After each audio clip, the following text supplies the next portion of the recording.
समझता है, मगर धरती की बेचैनी को बस बादल समझता है।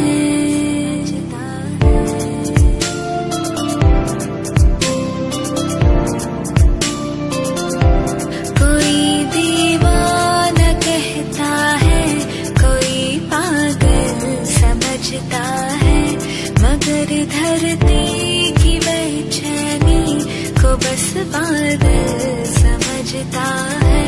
मैं तुझसे दूर कैसा हूँ, तो मुझसे दूर कैसी है, ये तेरा दिल समझता है या मेरा दिल समझता है।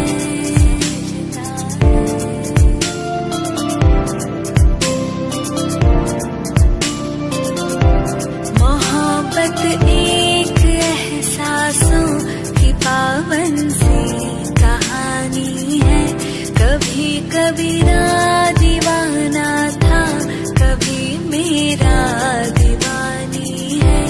यहाँ सब लोग कहते हैं मेरी आँखों में आंसू है, जो तू समझे तो मोती है, जो ना समझे तो पानी है।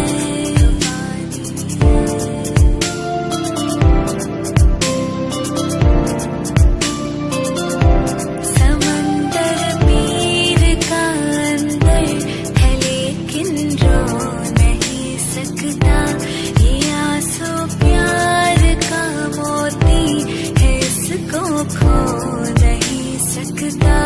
मेरी चाहत को दुल्हन तो बना लेना, मगर सुन ले, जो मेरा हो नहीं पाया, वो तेरा हो नहीं सकता।